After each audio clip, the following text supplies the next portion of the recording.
L'extrait que je vais lire, il se situe assez vite au début du roman, peu après que le corps d'un enfant ait été découvert, et il me plaît parce qu'il met en avant des personnages qui sont à la fois secondaires, mais qui sont présents tout au long du livre comme des figures tutélaires, comme un bruit de fond, et ce sont les vieilles dames, les vieilles babouchkas, comme on dit en russe, et pour lesquelles j'ai une tendresse particulière.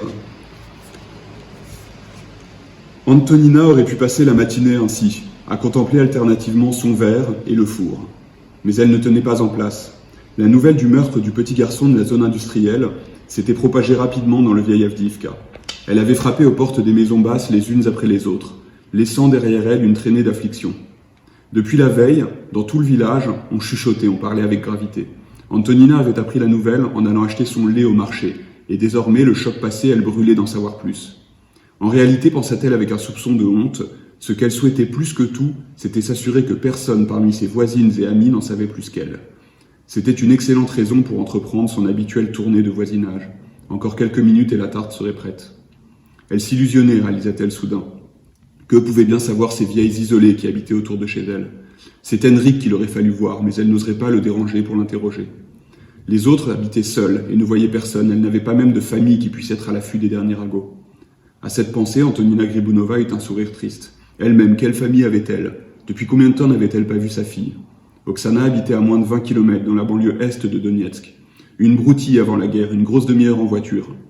Le trajet prenait désormais jusqu'à 6 heures, en comptant le détour imposé par la ligne de front et la queue interminable aux checkpoints entre l'Ukraine et les territoires séparatistes.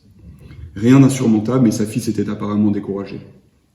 Sa tournée d'ordinaire joyeuse lui inspirait une profonde tristesse. Il y avait bien sûr cet enfant qu'on avait retrouvé mort, mais ce n'était pas tout. Ses amies, ses voisines à qui elle distribuait des parts de tarte avec un bon sourire. Qui étaient-elles? Des vieilles inutiles comme elle, que seule la gourmandise ou un verre de sherry raccrochait encore à la vie. Varvara Efremenko, qui habitait une maison de bois branlante qu'on aurait dit construite avant 1917, s'était confondue en remerciements en avalant sa tarte à la viande, mais c'était de paroles qu'elle était avide elle aussi. Elle semblait tout ignorer du drame qui avait frappé Avdiivka et avait interrogé Antonina avec voracité sur les rumeurs habituelles, les on-dit qui faisaient le quotidien de la guerre. Antonina Vladimirovna, c'est vrai que les nôtres préparent une grande offensive pour libérer la région? Antonina n'avait aucune idée de qui, dans l'esprit de sa voisine, pouvait bien être les nôtres, et elle jugeait préférable de ne pas le demander. Antonina Vladimirovna, c'est vrai que le prix du pain va augmenter? C'est vrai que les soldats ont tué une petite fille? Avait-elle fini par demander quand elle s'était rappelée qu'une nouvelle vraiment extraordinaire méritait son attention? Antonina était repartie avec un bocal rempli de champignons marinés.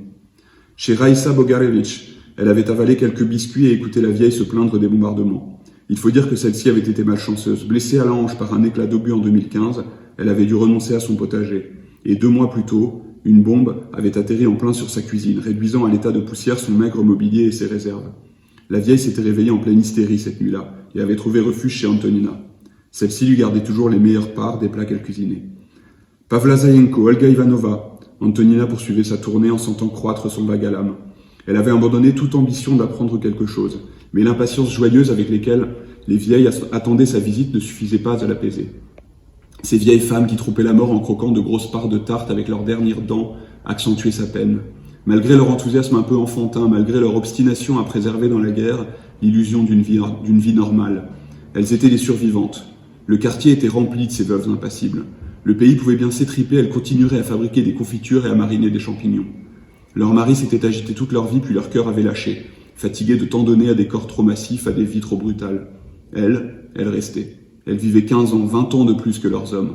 Et pendant 20 ans, elles enfilaient chaque jour les mêmes chaussons, les mêmes robes de chambre. Elles accomplissaient consciencieusement la routine de leur petite vie. Elles y déployaient même une force surprenante. Peu leur importait de vivre en Union soviétique, en Russie, en Ukraine. Elles avaient tout connu et tout était égal. Seul importait que leurs petits-enfants ne voient pas les horreurs qu'elles avaient vues. La guerre, la vraie, les purges de Staline. Elles se plaignaient pour la forme, mais elles savaient qu'elles n'avaient le droit de rien réclamer. Rien de plus qu'une part de bonne tarte, et pour les plus chanceuses, le baiser d'un petit-fils sur leur joue duveteuse. Ou à défaut, un petit verre de sherry. Le Donbass était rempli de ces veuves, le pays entier, et pareil dans la Russie voisine.